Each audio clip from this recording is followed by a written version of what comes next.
Nós vamos conversar com o Dr. Antônio Geraldo, ele que é presidente da Associação Brasileira de Psiquiatria. Muito boa noite, Dr. Geraldo. Seja muito bem-vindo aqui ao programa Oeste Sem Filtro. O senhor me ouve bem? Boa noite, ouço muito bem, está ótimo. Doutor Geraldo, eu vou fazer uma pergunta bem objetiva. O Conselho Federal de Medicina e os médicos foram consultados para a elaboração desta resolução do CNJ? Não. Lá no grupo de trabalho, para definir todo o trabalho que envolveu isso aí, foram convidados 21 pessoas, mas não tem nenhum médico. Eu sou presidente da Associação Brasileira de Psiquiatria, quem diretamente é afetado são exatamente os médicos psiquiatras, que é quem tem os psiquiatras forenses dentro do seu quadro, que são as pessoas que fazem a avaliação psiquiátrica pericial destas pessoas, e nós nunca fomos chamados, nós nunca fomos ouvidos. Infelizmente, saiu uma resolução sem que os técnicos que cuidam dessa área fossem ouvidos e pudessem opinar. Perfeito. Quem pergunta agora é Cris Grêmio. Boa noite, doutor Antônio Geraldo. Prazer conversar com o senhor. Eu acho muito importante que a sociedade tenha noção do que está para acontecer. O que foi divulgado pelos poucos veículos que deram projeção a esse assunto, né, é que houve uma audiência pública na Câmara dos Deputados e que o senhor e outras pessoas presentes colocaram a preocupação que assassinos, pedófilos, condenados e toda espécie de infratores do Brasil inteiro comecem a ser liberados a partir de 15 de maio, que é agora, já segunda-feira da próxima semana, e que de 15 de maio de 2023 a 15 de maio de 2024, praticamente todos seriam colocados nas ruas a título de fechamento desses manicômios judiciários, né? É isso mesmo? Essas datas foram já colocadas, estão para valer? Sim, é verdade. Essa resolução ela saiu em 15 de fevereiro e ela entra em vigor a partir de 15 de maio de 2023, sendo que a previsão é que até 15 de maio de 2024 todos os hospitais de custódia e tratamento psiquiátrico sejam fechados. Deixa eu explicar um pouco e rapidamente o que acontece. A pessoa que cometeu crimes, como por exemplo, Champinha, Chico Picadinho, pessoas que mataram aí com requintes de crueldade e que depois foram avaliados e que foram considerados inimputáveis, então eles passaram a ficar nesse tipo de serviço chamados hospitais de custódia, manicômios judiciários, para que pudesse ficar sob cuidado e tratamento, já que não tinham condições de viver em sociedade. Por exemplo, teve aqui o pedófilo de Lusiânia, eu moro em Brasília, né, por isso que eu estou falando aqui, como se fosse pertinho, e é mesmo, onde ele tinha matado e já maltratado, por ser um pedófilo, várias crianças. Ele saiu por um laudo psicológico, contrariando um laudo psiquiátrico, que dizia que essa pessoa não tinha condições de viver em sociedade mais. Então, não era por um mês, 2 meses, não mais tinha condições de viver em sociedade. Ok. Ele, então, depois foi avaliado por um laudo psicológico, veja bem, um pedófilo, e que nesse laudo psicológico tinha dito que cessou a periculosidade dele. Ora, se é pedófilo, não tem crianças nos presídios, nas cadeias, nas penitenciárias, ele não vai ter mau comportamento, lá não tem criança. Então, ele teve bom comportamento, entre aspas, foi liberado e ele matou 7 pessoas, 7 crianças e adolescentes. Isso é muito grave, isso é muito perigoso. Nós não podemos, com uma resolução, acabar com hospitais de custódia e tratamento psiquiátrico, porque há a necessidade dessas pessoas que são inimputáveis, quer dizer, elas não são passíveis de pena, mas precisam viver fora da sociedade. Porque se você liberar, elas vão cometer crimes. Só o psiquiatra forense tem condição de dizer que cessou a periculosidade. Não pode ser por uma canetada, vamos dizer assim. Doutor Geraldo, antes de passar para a Ana e para o Augusto, eu só queria embarcar aí na carona da Cris, porque parece que a resolução do CNJ diz o seguinte, que uma vez essas pessoas, pacientes, forem liberadas, as pessoas que cometeram crimes, elas poderão escolher se elas querem ou não seguir em tratamento. Isso procede? Está na resolução. Eu, inclusive, daqui a pouco tenho que dar uma aula sobre isso, e eu disse para evitar quaisquer questões de sermos, por exemplo, acusados de fake news, que eu vou ler a resolução com as pessoas. A resolução é clara. Você vai tratar onde? Você vai tratar no sistema ambulatorial do SUS, que não tem nenhuma condição de atender a população brasileira hoje doente mental. Nós temos mais de 70 milhões de pessoas com algum tipo de doença mental no Brasil. E eles vão ter que acolher também essas outras pessoas. Dizendo que, quando precisar de uma internação, por exemplo, vai ser feita no hospital geral. E o que tem no hospital geral? Nós temos leitos psiquiátricos em alguns hospitais gerais. Nós temos um sistema hoje chamado CAPS, que é o sistema CAPS-cêntrico, que vamos dizer que nós tenhamos 40% do número de cidades no Brasil que tem CAPS. E não é verdade, é muito menos. Porque nós temos cerca de 2.000 CAPS e no Brasil tem mais de 5.500 cidades. Então, onde que essas pessoas irão tratar? Em lugar nenhum. E diz isso realmente. Vai tratar se quiser. As pessoas poderão cometer crime, seus advogados alegarem que têm doenças mentais, aí pode ser que apareça alguém que vai dizer que tem doença mental sem ter doença mental, porque se você afirmar que tem doença mental, você vai ficar livre. Isso é grave. Isso é seríssimo. Quem pergunta agora é Ana Paula Henkel.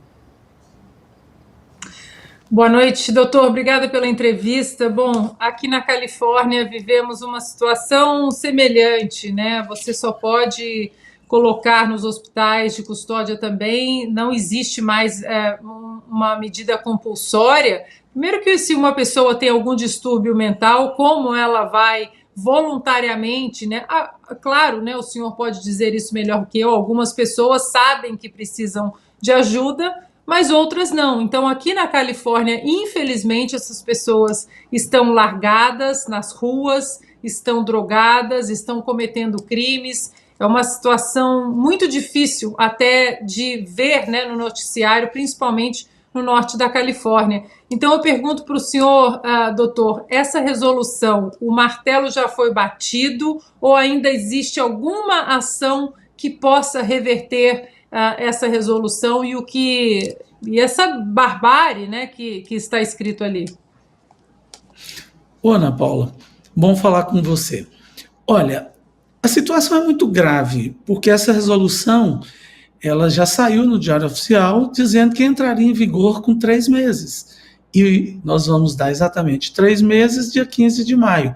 Então, não há mais nada do ponto de vista da resolução, exceto que o próprio CNJ suste essa resolução e venha discutir, né, com razoabilidade, junto com a comunidade, com o Ministério Público, o OAB, os psiquiatras, para que nós possamos opinar e mostrar como se faz em relação a cuidar dessas pessoas. Ou então nós vamos simplesmente dizer que não tem necessidade da existência de psiquiatra forense. Em todos os países do mundo existe hospital de custódia e tratamento psiquiátrico. Porque você tem ali 2 tipos de pessoas. Doentes mentais que cometeram crimes porque estavam em condições de não reconhecer o caráter ilícito, inadequado, errado do fato e por isso cometeram crimes, porque estavam fora de si. Doente mental não é perigoso, via de regra, desde que esteja tratado. No Brasil não tem esse acesso fácil ao tratamento. Nós não temos um sistema que protege o doente mental e que ele trata rapidamente. Então, essa é uma questão que poderia, então, ser suspensa pelo CNJ para poder discutir com a comunidade que trabalha diretamente com essas pessoas, ou, como existe já um PDL, um projeto de decreto parlamentar, para que possa realmente suspender. Porque se não suspender, nós estaremos numa situação muitíssimo difícil.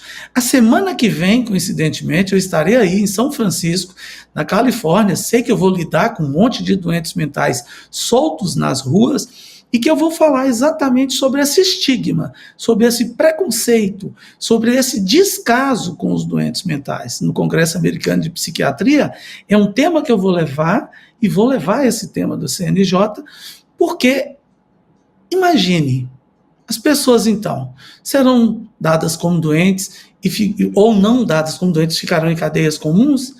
Essas pessoas serão linchadas em favelas, em outros lugares, porque serão doentes mentais sem ter noção do que estão fazendo, e eles precisariam ser protegidos. O Hospital de Custódia e Tratamento Psiquiátrico, ele também é um local para eles serem protegidos, para que pudessem ter acesso ao cuidado adequado para o tipo de doença que ele tem. Nós temos um defeito grave no nosso país, que eu amo muito, não estou falando mal dele, que é o de dizer que são os serviços, que as ferramentas são responsáveis. Não são as ferramentas, são as pessoas. São as pessoas que precisam trabalhar com metodologia científica e não ideologia em cima disso.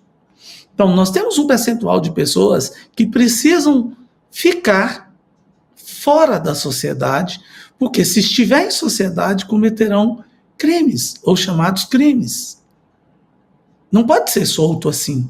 Não pode ser solto sem ser avaliado, sem passar pelo cuidado adequado, como deve ser, de um psiquiatra que tenha condições, ou uma junta psiquiátrica, isso inclui psiquiatras e psicólogos, inclusive, em alguns casos, para que possamos ter o melhor cuidado para elas. Nós estamos conversando ao vivo com Antônio Geraldo, ele que é presidente da Associação Brasileira de Psiquiatria. Augusto Nunes. Doutor Antônio Geraldo, boa noite, obrigado pela entrevista. Eu pergunto se o Adélio, bispo de Oliveira, que tentou matar o presidente Bolsonaro, e que os advogados dele alegam que ele é doente mental, se ele pode ser beneficiário dessa decisão, para mim, tomada por insanos, né? Tanto quanto os objetos da decisão.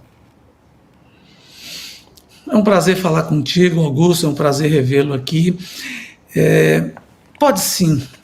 Qualquer pessoa que estiver lá, sob medida de segurança, qualquer pessoa que estiver lá em tratamento psiquiátrico e que então foi considerado inimputável, ele pode ser solto. Porque quando você definiu-se que teve um crime, ok, o crime aconteceu, né? Aquilo está registrado e regulado como sendo crime. Você vai ali definir pelo psiquiatra forense se a pessoa tinha condições de discernir o caráter ilícito do fato, se ele sabia o que ele estava fazendo ou não. Se ele tem uma doença mental e ele não sabe o que está fazendo, ele tem que ser protegido para cuidar-se, mas você também tem que proteger a sociedade dele. Por quê? Porque ele não tem noção do caráter ilícito do fato. Se ele fez uma vez, ele pode fazer duas, pode fazer três, né? Quantos serial killers nós vemos fazer isso? E se liberar, comete tudo de novo. Todos esses que nos amedrontaram cidades inteiras, estados inteiros, se foram considerados inimputáveis e estão em medida de segurança, eles serão soltos. Não ficará ninguém lá, dentro do período de 15 de maio deste ano a 15 de maio de 2024. Isso é muito sério, porque algumas pessoas, e aí eu posso citar vários quadros psiquiátricos, que você não vai ter tratamento. Transtorno de personalidade, por exemplo. Você não vai ter tratamento. Essa pessoa não vai mudar. Ela não vai se adequar para viver em sociedade. E aí, o psiquiatra ou a junta, via de regra, acontece mais com a junta, ele vai dizer que esta pessoa, então, cessou a periculosidade. Ora, como é que você vai dizer que cessou a periculosidade se quem vai atender são pessoas sem nenhum treinamento no SUS para fazer esse tipo de trabalho forense, que é muito específico? é de altíssimo conhecimento. Você precisa estudar muito. Só para você ter ideia, no Brasil nós temos menos do que 200 psiquiatras forenses. E eu sou psiquiatra forense, estou falando isso com conhecimento de causa. São menos de 200 psiquiatras com esse título no Brasil. E você sabe que simplesmente soltar por um decreto, por uma resolução, por uma portaria, você vai errar. Porque você não tira também as doenças por resolução, por decreto, por portaria, por leis. E a própria Lei 10.216, ela regula sobre isso. Ela já prevê os 3 tipos de internação. Internação voluntária, involuntária e compulsória. Se você for chegar até os juízes das VECs, das varas de execução criminal, até os ministérios públicos, você vai ver que eles também estão preocupados. O que é muito perigoso o que está sendo feito, o que está sendo proposto e o que vai acontecer. Por isso a nossa preocupação. Nós mesmos estamos cheios de dúvidas de como que nós vamos exercer nossa profissão a partir desse momento, a partir desta proposta e dessa situação. É muito perigoso, é muito sério. E, doutor Geraldo, audiência, todos que nos acompanham aqui, a Cris até me alertou que o deputado federal Kim Kataguiri apresentou um projeto de decreto legislativo para assustar os efeitos da resolução que desativa os hospitais de custódia. É exatamente disso que estamos tratando aqui. O PL, o projeto de decreto legislativo, está aguardando um despacho do presidente da Câmara dos Deputados. Ou seja, é algo que precisa ser feito com urgência, afinal de contas, como o senhor disse, essa medida deveria ser implementada a partir do dia 15 de maio, na semana que vem. Exatamente. Eu quero lembrar que esses institutos forenses, por exemplo, de Porto Alegre, o Instituto Psiquiátrico Forense de Porto Alegre, formou vários psiquiatras forenses, foi um excelente serviço. Hoje lá tem cerca, eu não sei o número total, porque isso muda o tempo inteiro, de 200 pessoas sob cuidados. Lá tem 2 psiquiatras. Então, eles já vêm sendo asfixiados para acabar. Aí nós precisamos entender que essa chamada luta antimanicomial, que é uma sigla chamada LAMA é luta antimanicomial, eles queriam também não só acabar com os hospitais psiquiátricos como um todo, mas também acabar com os hospitais de custódia. Ora, se esse decreto, se esse projeto, se esse PDL do Kim não for votado com urgência, isso vai acontecer. E aí nós vamos ter que conviver com o fim desses hospitais de custódia, e não é o certo. O certo era qualificar. Você tinha que qualificar esses serviços, porque esses serviços, eles também servem para atender todas as demandas de adoecimento mental que tem essas pessoas nas cadeias, nos presídios.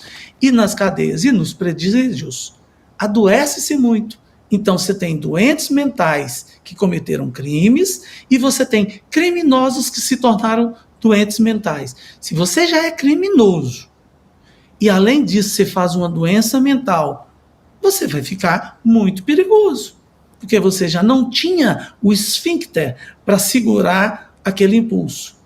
Agora, com a doença mental, você perde a noção do caráter inadequado, fica pior ainda. É muito grave. Pessoal, aproveitando que você está aí assistindo a nossa programação, eu vou falar rapidinho dessa cápsula que vai te ajudar a resolver as famosas dores nas juntas, dor no corpo, artrite, artrose, reumatismo e fibromialgia. Ora Pronobis da Vitae Gold, não é isso, Renata? Isso mesmo, Silvio. Dor a gente não pode se acostumar. Sentiu dor, independente de idade, vai fazer um tratamento. O Ora Pronobis da Vitae Gold tem um diferencial, ele é super concentrado, vai direto no foco da sua dor e acaba com ela muito mais rapidamente. Ou seja, se você tá aí com esses sintomas de dor no corpo, já tá com dificuldade para fazer as tarefas básicas do dia a dia, ligue 0800 291 2200. E ele é um suplemento super completo, então além de ele ajudar você com as dores, ele tem mais vitamina C que a laranja, ele tem ferro, mais ferro do que uma beterraba e um espinafre, imagina só, e mais concentração de proteína do que você imagina. Agora, tem que aproveitar uma coisa, viu, Silvio? Só para quem ligar agora tem uma promoção especial. É mesmo?